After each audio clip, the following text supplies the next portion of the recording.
and give yourself some love.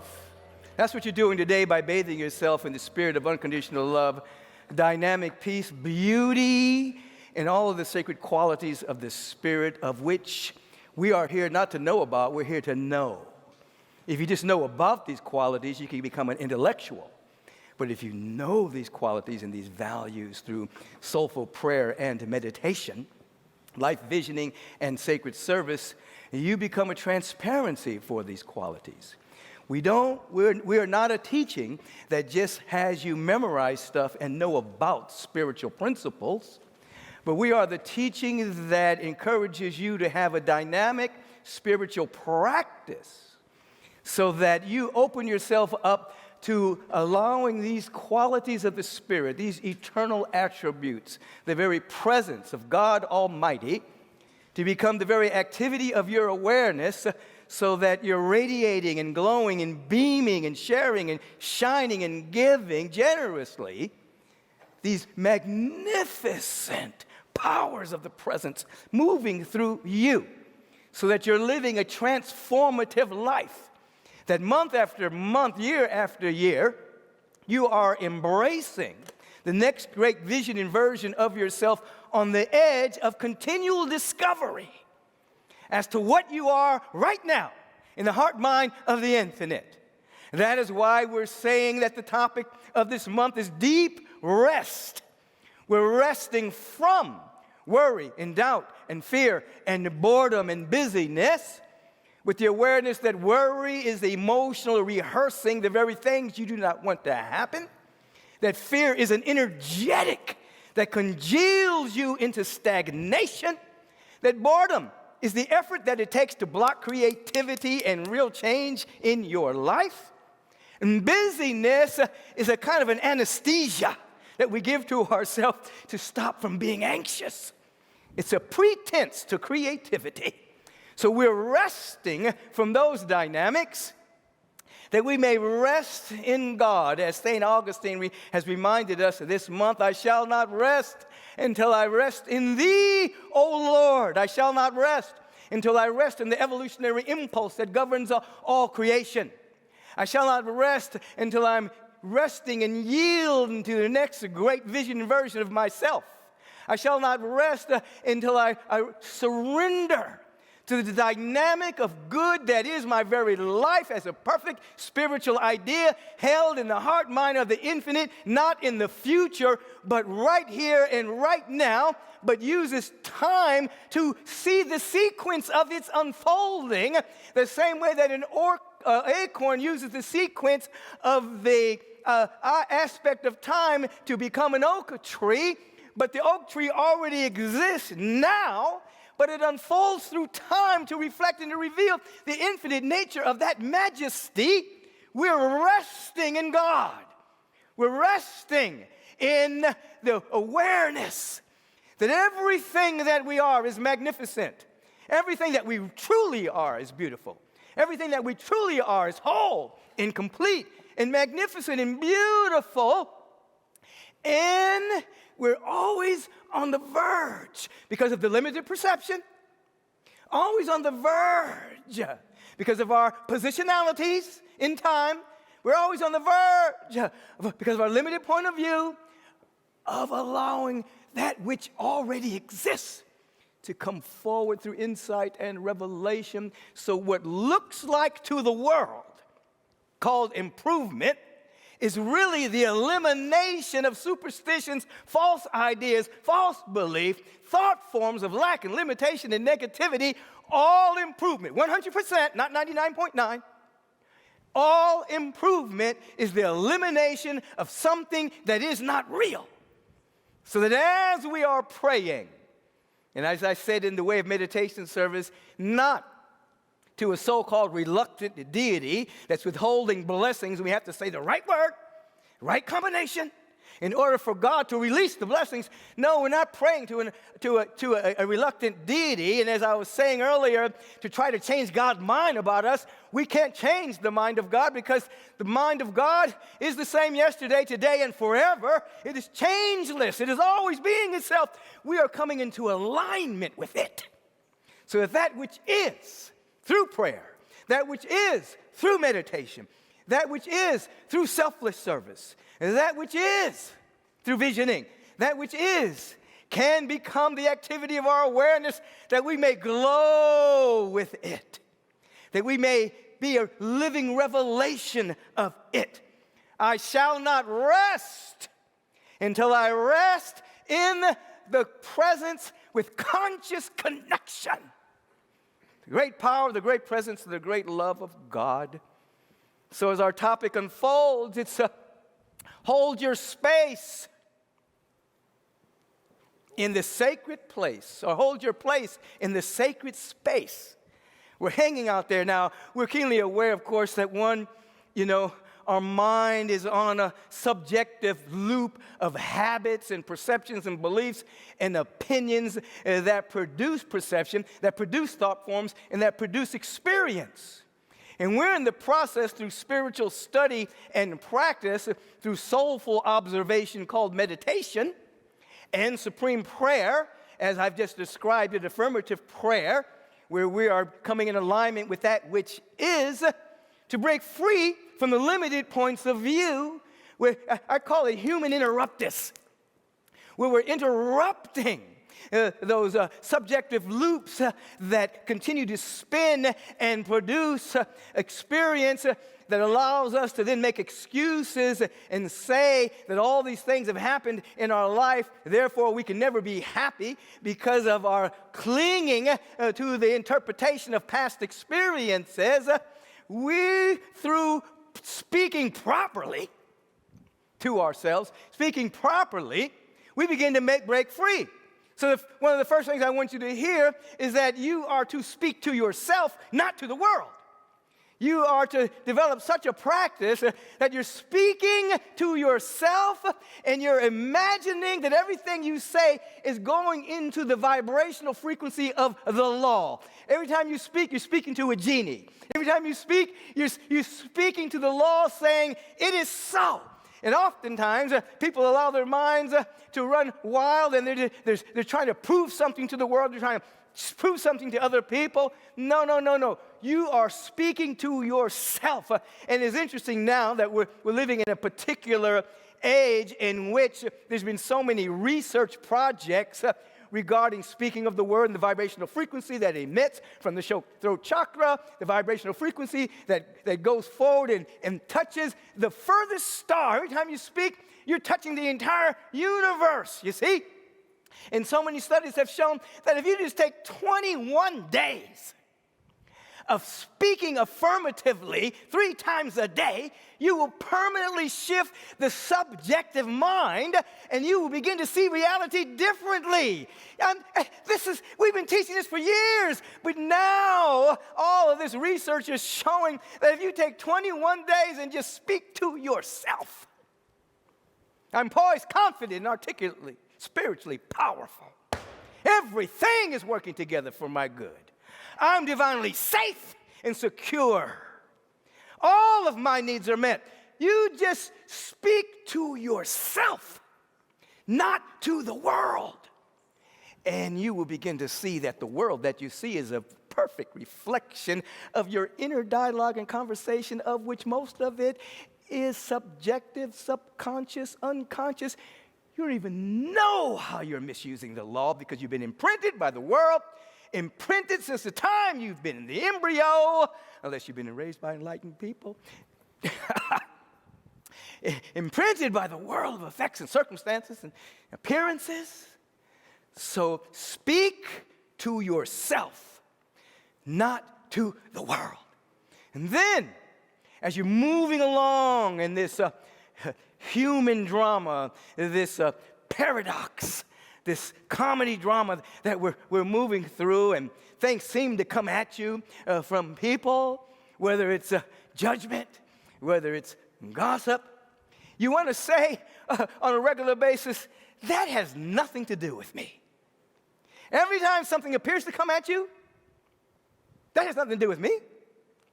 Rather than trying to get into it and figure out where it's coming from and who said it, and people get so caught up in a loop of how other people might be judging them. that has nothing to do with you.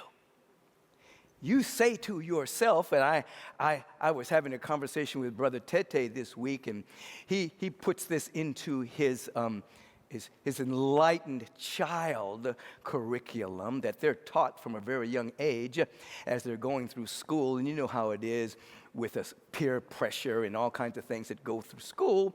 He teaches the young kids that whenever anything is coming at them, they are to say to themselves, that has nothing to do with me.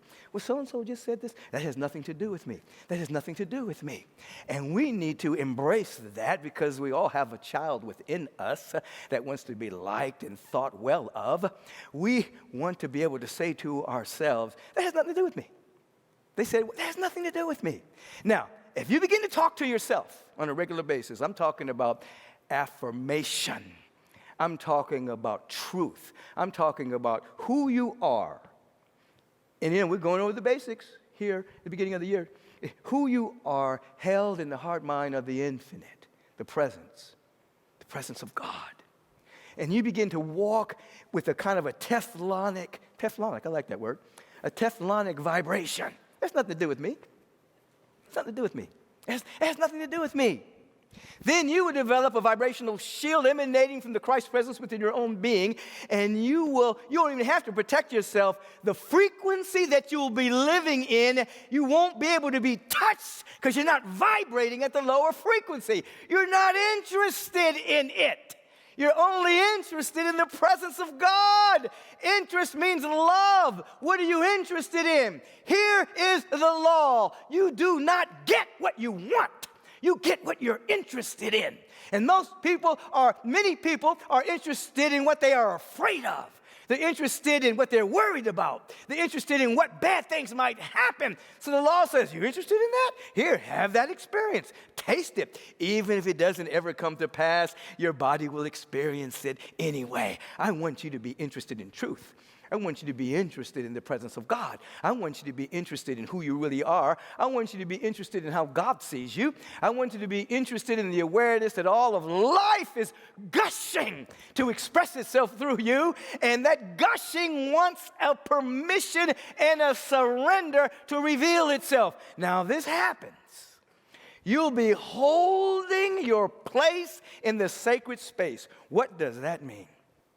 So many people will come to a service like this. They'll hear our outstanding choir. They'll hear the affirmations, the purpose statement, the sacred reading, the message. They'll feel the divine fellowship of people all over the world tuning in. And they'll have a moment of connection, a moment of maybe they've walked in or they've tuned in and they were worried about something. As a matter of fact, I can remember a lot recently, now that we're out and about to a degree, that people will come up to me and say, oh my God, you got me through the COVID experience. I tuned in every Sunday, and my mind was going crazy, and my emotions were going wild. And I tuned in, I heard your voice, and then, you got our family through. So oftentimes people will come in with the worry, and then they'll get an uplift. And then they'll go on a search to try to remember what they were worried about.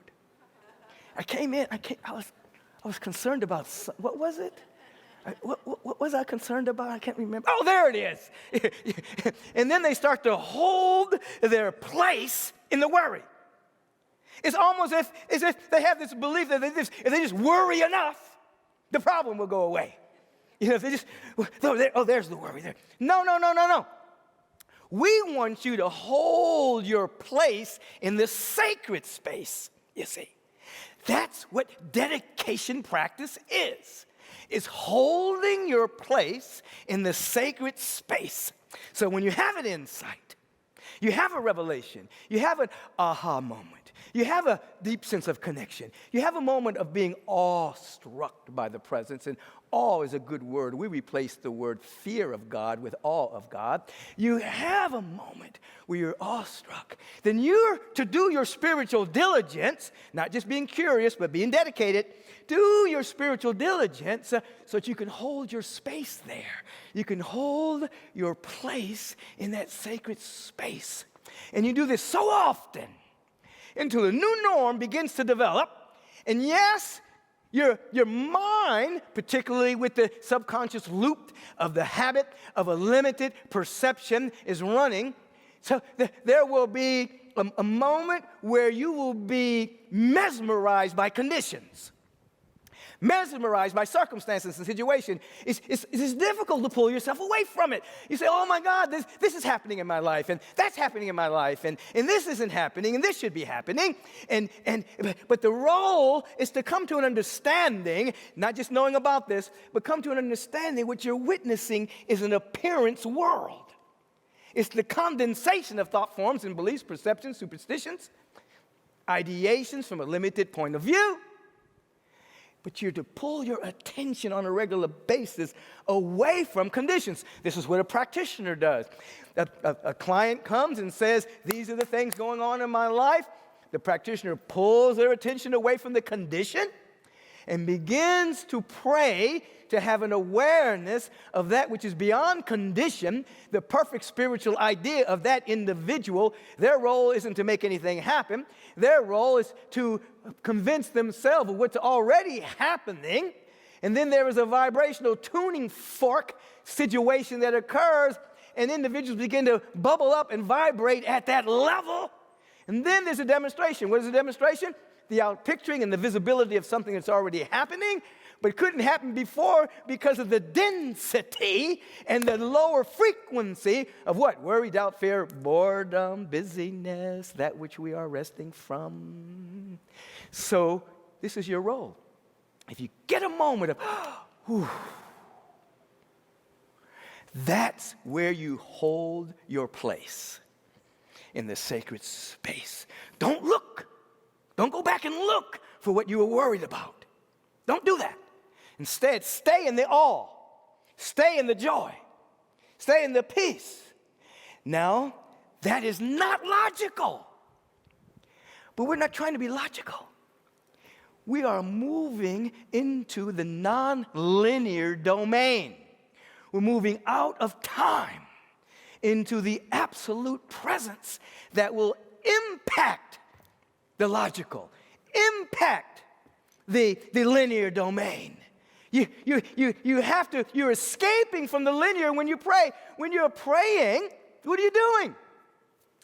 You're coming into an awareness of that which can't be seen by eyes, can't be heard by ears, can't be touched, you can't smell it. It's not logical to actually yield something that the sensorium has no idea about. Or it might have an idea about it, but it doesn't know it. Because that which is real can't be imagined, tasted, touched. So you're moving into a nonlinear awareness of the presence. And it impacts everything with every insight, every revelation. And after a while,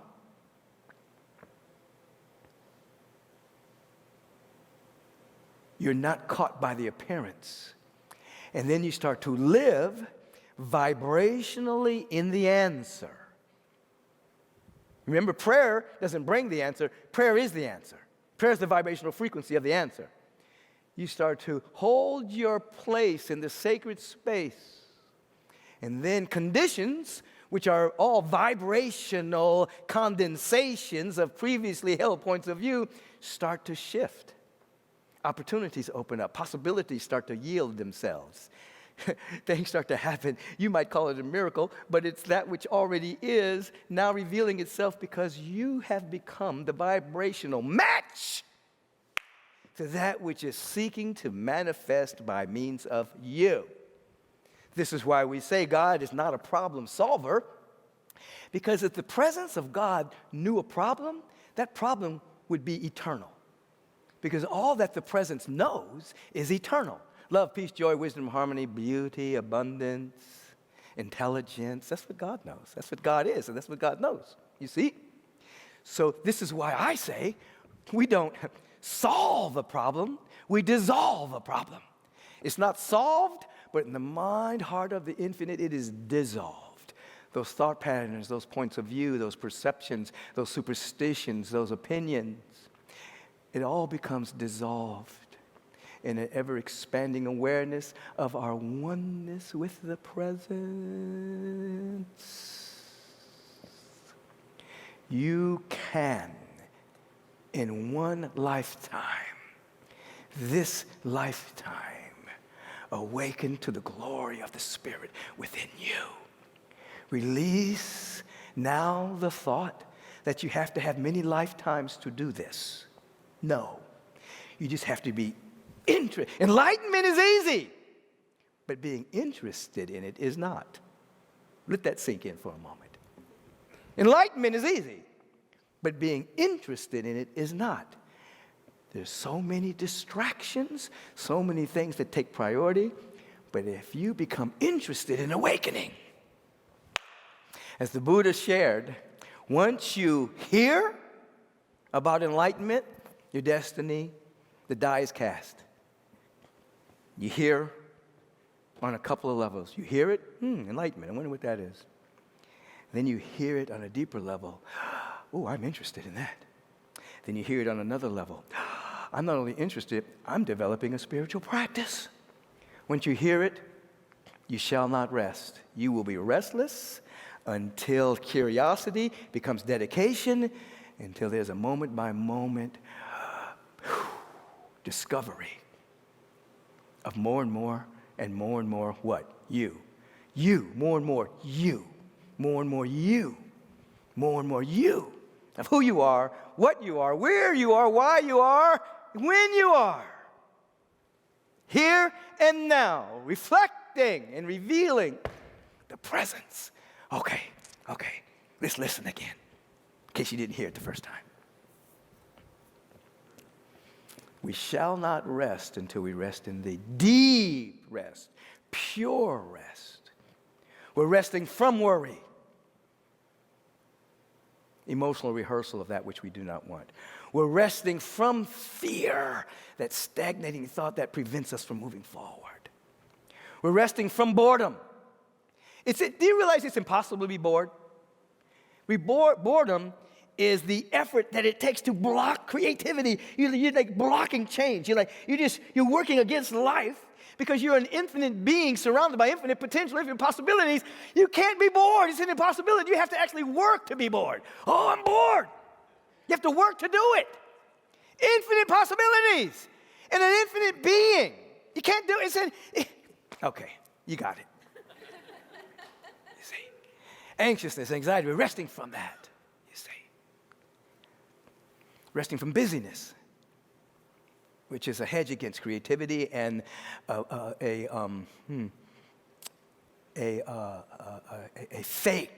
counterfeit creativity. So we're not saying don't take action. We're not saying don't be creative. But just see, are you just being busy or are you actually doing something? And then, today, we're entering into this space by saying we're holding our placeholder in the sacred space. We've learned how to hold our place in worry and anxiety. We can go back to it over and over again. We even have stories we like to tell over and over again. Just like, oh, this happened, and that. We're just going to keep telling it, and then we go back into the emotion of it, and we keep repeating it over and over and over again. And it's just stuck, you see.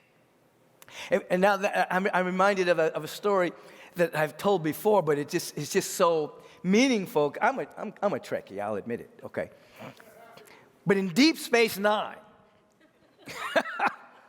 where the brother was captain. And the backstory is that his wife was killed in a explosion in the ship, the ship. But the son was able to escape. He was able to get his son out. So you know how they do in television. Single man raising the son, or single mother raising the son. That's how they do with black folks all the time, you know. Why are we always got to be single? Anyway. In my neighborhood, everybody had mom and dads. Anyway, I'm just saying that's a stereotype. So anyway, they run into this alien species, and they're trying to find a way to communicate. But every time the captain comes into their presence, he's thrown back into the experience of his wife dying, and he goes through the agony of it again and the heartbreak of it again as he saves his son. And this is going on through the course of this particular episode.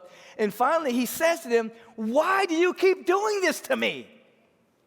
And they say, "We're not doing this. You keep bringing us back to this. You haven't gotten over it." He just kept re-experiencing. And then what I loved about the program is that he became aware that he wasn't ever fully present for his son, because he was still living the agony of his wife dying. So he was stoic, didn't show emotions, didn't really show a lot of love, because he was still agonizing over the death of his wife. And then that developed into a new relationship with his son. So in that same sense, this is what we do. We just tell the story over and over and over again. Now, I'm not talking about a testimony about where you have come from, the testimony of how you have transcended is different from just retelling the story over and over again, you see. And so this is what we do. We just stay there. So then, what else did we learn today? Holding our place in the sacred space, we begin to tell miraculous stories. What if you got together with your friends and everybody started off telling about a win they had that week? What good happened to you this week? And you start to notice that there's a lot of good things that happen, but your mind may be overlaying that with the big worry of your life or the big thing that you think is missing. But what if you just start saying the wins? It could be, your mind may call it small wins. Doesn't matter. Because there's no quantity in an omnipresence. There's only quality. So if you start off saying, "Oh, guess what happened today? I made it through traffic and I got to work on time." Or, "So-and-so spoke to me. They never spoke to me before, but they spoke to me today. What was that? Ooh, what happened?" You know, you start off with small little things, and then your mind starts to gravitate towards a qualitative life. You see, and now you're finding that you're able to hold your place in a sacred space more frequently. Now, in the beginning, your mind may be saying, "Oh, this is poppycock. I don't know what poppycock is, but after a while, your mood will become shifted into gratitude, and you start to see differently. As thou seest, so thou beest. You start to see differently, you see. And so, what do we say? Talk to yourself, not to the world. Something comes at you, it has nothing to do with me. Do the Heisman, nothing to do with me, you see. Or, nothing to do with me. I'm living in this sacred space. And I'm telling you, you might be alone after a while because you may not be the person that you used to be, but it's better to be alone than to be with low-frequency company, you see. I'm telling you. And then you'll vibrate high. Oh, feel it in your bones. Feel it. Woo. Take a holy breath with me right now.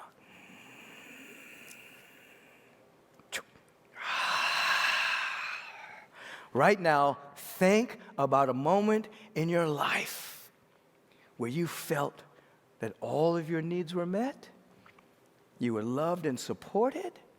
Now, don't let your mind gravitate towards what you think might be missing in your life right now or how things could be better. No. Your mind has been dominated way too long with limited perception-producing experience. As my podcast is, Take Back Your Mind. Just allow yourself to thank for that moment.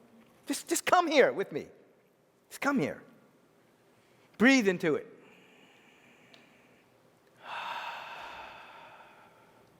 Breathe into it. Breathe into it.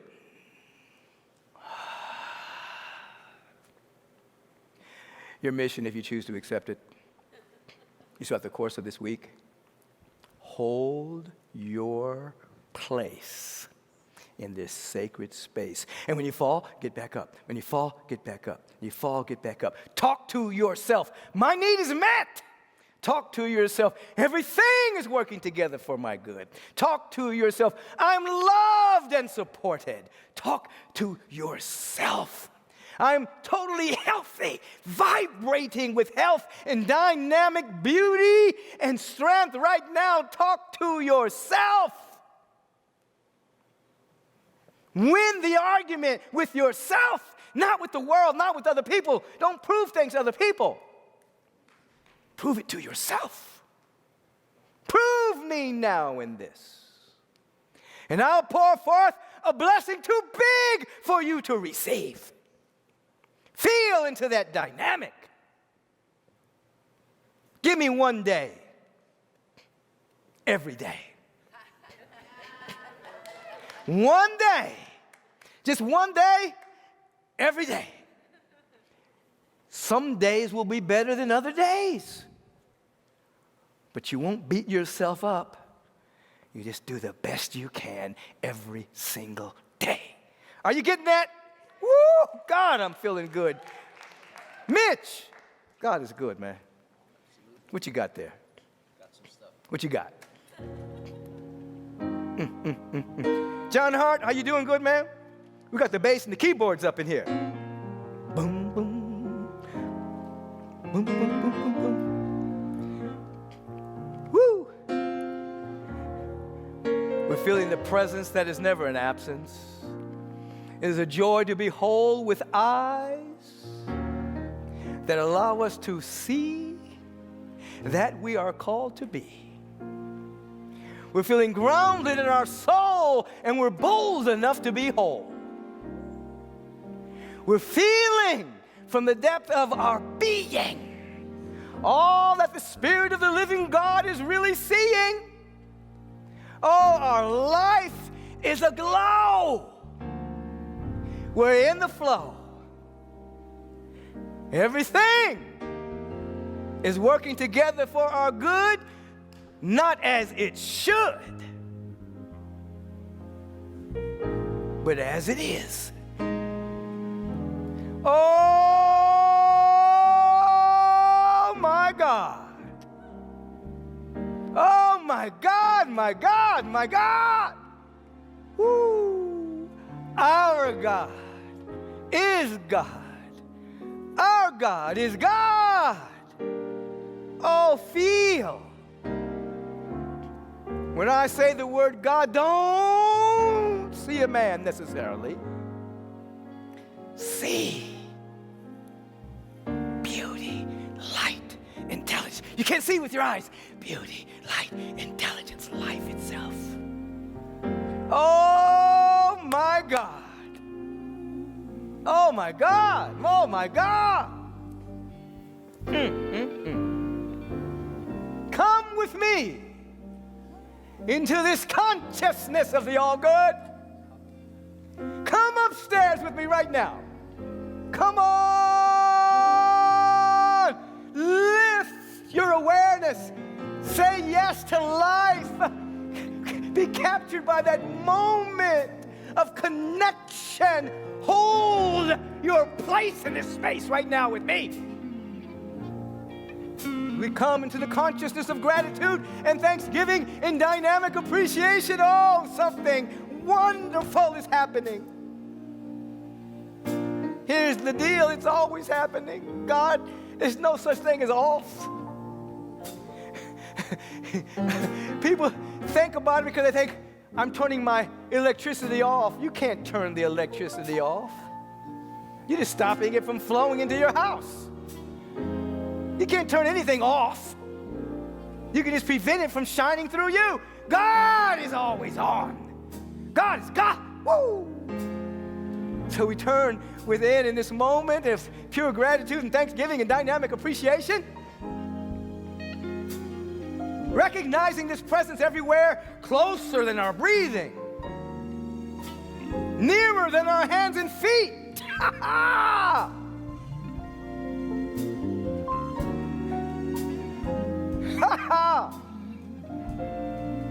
And with a pure connection to the presence. Oh, something wonderful is happening. I have the privilege of speaking the word. I get to speak the word, the vibrational frequency of wholeness for each and every one of us. I speak the word for each and every one of us, that dynamic freedom is the order of the day, that every organ, action, function of our being is a reflection of the celestial body of wholeness. It's a revelation of well-being right now. Mental body is clean and clear. Emotional body is pure. The body of our affairs are reflected and revealing the fundamental harmony of the cosmos. Something wonderful is happening. Say it. Something wonderful is happening. Say it. Something wonderful is happening. And it's happening through me.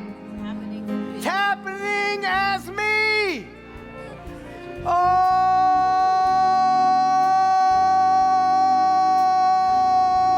feel it. Feel it. Feel it. God bless us all. God is blessing us all. Woo, God bless. God is good, I tell you. My destiny. Oh, I remember writing these lyrics right here. I remember it so clearly. Has been fulfilled by you. Fulfilled by you. Oh God, my search is over. My search is over. And I rest in thee.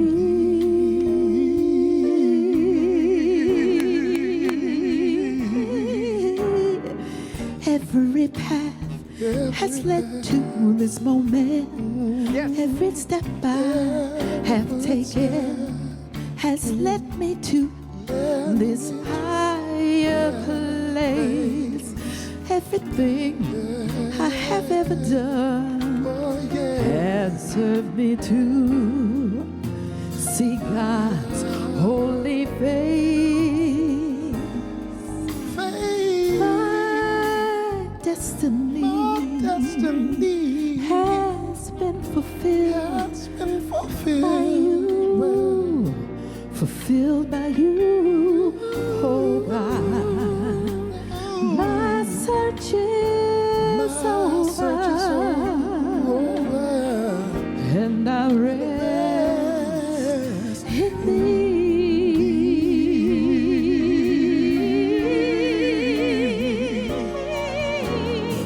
Past lives makes no difference. Future lives, they don't concern me. My future and my past are rolled into this moment. In God is eternal. My life in God is eternal. And I am free forevermore. My search is over. And I rest in thee. Yeah. I rest in thee. I rest in thee. I rest in thee. Yeah.